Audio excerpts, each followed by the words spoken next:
We can all spend 20, 30, 40 pounds on a great steak to treat ourselves at home. A luscious ribeye marbled with fat. I absolutely love it. But sometimes we go for a slightly cheaper cut. Maybe because it's a bargain, or maybe because it's the only thing we can afford that week. But how can we elevate a simple steak to something much more superior? I've bought 2 identical budget steaks, the cheapest that I could find.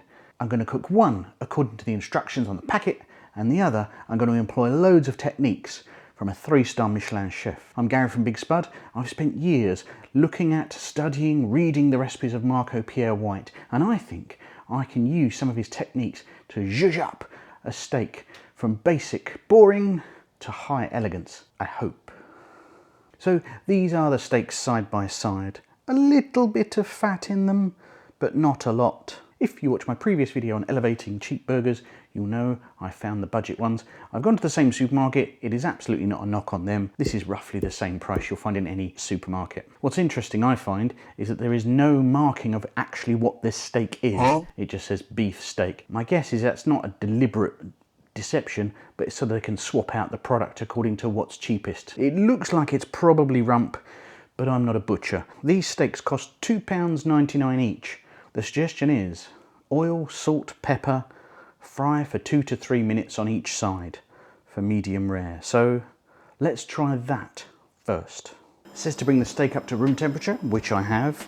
Brush with a little olive oil. Again, a little bit of olive oil. Add salt and pepper, then fry on both sides. Pan is absolutely smoking now, so let's just knock it down to a medium heat. I'm expecting a lot of sizzle. So that's had 3 minutes on that side. Let's flip her over. I mean, it's developed a decent colour. Cuisson, I think the posh chefs call it.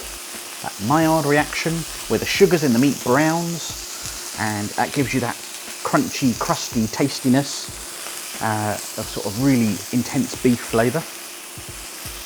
So just a couple of minutes on this side, and we'll leave to rest. Usually when I'm cooking steak, I'll get out the meat thermometer, either a leave-in one for a big piece of meat or a probe thermopen style. If I'm got a smaller piece of beef like this, and just check for the temperature to be what I want. Ribeye, mid-50s maybe. For a leaner cut of meat, fillet or sirloin, maybe 45 to 50. And of course, always allowing to rest before eating. It says to also sear along the sides of the steak, so let's do that.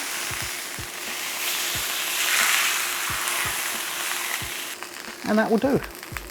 Just for fun, let's probe it to see what it is in the middle. It's about 45. Of course, that's going to rest for 2 or 3 minutes. According to the packaging, we'll allow it to reabsorb the juices. People do say it seals in the juices, which has been debunked many, many times. You're not sealing the juices. Of course, you start with a certain size piece of meat, and by frying it, it gets smaller.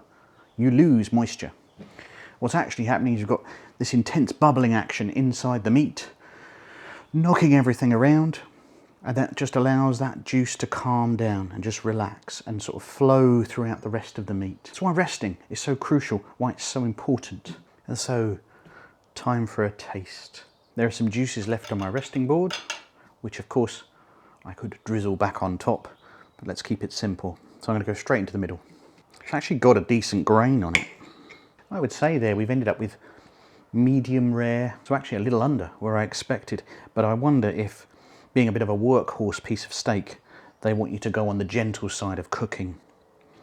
Let's give it a try. It's not awful, it's quite watery, as in you bite into it and juice comes out, but it doesn't have buckets and buckets of flavour. The texture's okay. I did have a piece from the edge, so it's slightly more well done. Let's have a piece from the middle. Not terrible. Be pretty good in a sandwich. Put that in a baguette, loads of mustard, onions, rocket, that sort of thing. That would taste great. If you can cut it nice and thin so that it doesn't like bunch up and chew in your mouth. So, not bad, but I think we can do better. So on to a Marco style presentation steak. There we are. I'm not going to season the outside with oil, salt and pepper like that.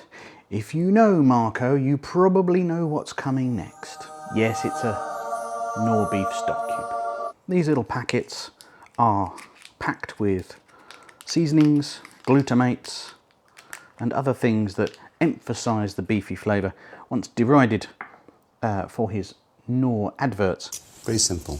1 beef stock cube. We take Knorr rich beef stock pot. There's a couple of things that came out of it, and I have tried it on the channel before, and that's to work the stock pot into a paste with oil. He always uses his fingers because he's a messy pup. Marco is also always licking his fingers. Famously, he once said, as you can see, I'm using different fingers. You know, you don't want those viewers to actually condemn me again. I've got 5 fingers, so I'm allowed 5 tastes before I have to wash my hands. Entirely sure that's how I want to know what's going on, but I should add this is not a Knorr sponsored video. It's just much funnier to say Knorr the way Marco does. An OXO beef stock cube just doesn't have the same ring to it, does it?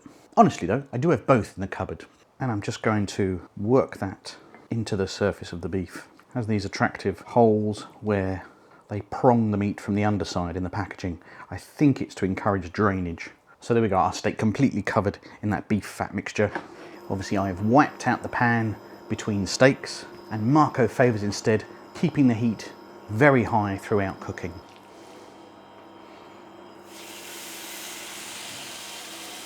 And as it cooks, Marco's not a time and temperature kind of guy. What he prefers is to see little specks of, I mean, he says blood. In reality, it's myoglobin and other fluids in the meat popping to the surface. And he says that's when it's medium rare and perfect. Well, let's find out. He also begs us not to touch it as well. It's only had maybe a minute and a half on the one side. That stock paste is going to catch because it's quite sugary. So I'm just waiting for those specks of red to appear on the surface. I'm just starting to see those come through now, so I'm going to remove from the heat. Marco, unlike every other chef I've ever listened to, says to rest in the pan. So let's do that. And while that rests, it's still sizzling behind me. I'm just going to prepare a final garnish of mustard and herbs. I've just got some parsley, some Dijon mustard, and the very tops of spring onions. I'm just going to press that into the meat before serving to add a final flavouring and seasoning to this cheap cut of meat. Again, for fun, let's probe at this point. I'm going to go to the thickest part, and that reads about the same as the last steak, about 45, 46. So cooked to a very similar finish. Okay, enough waiting. Let's get in there and try it. And if you're enjoying this content, I'd love it if you could hit the subscribe button. It really helps me out. I love to experiment with celebrity chef techniques, with consumer level gadgets, and see what we can do in the kitchen to push ourselves a little further. So what's interesting here is obviously that was cooked to a similar internal temperature, but you can see the side that it's rested on, where the grey, the browning has permeated through the bottom a little closer, where it's sat in the pan, resting there. Well, it's obviously more savoury. And I think by by adding in those additional flavours, when you get that wash of juices in the mouth that I described in the first steak, it's instead replaced with the little hint of mustard, the little hint of herbs. And the beef stock cube may be a gimmick, but it's actually a really good one. You're just adding on more of the same flavour to give you a rich, beefy taste. So there we have the same steak, same price, presumably from the same supplier. We have no way of knowing unless you can read the stock codes, pun not intended, but just using some tricks borrowed from one of the world's greatest chefs to try and elevate midweek meals. What are your tips for turning a mediocre steak into amazing dinners? I'd love to know, and I will catch you next time.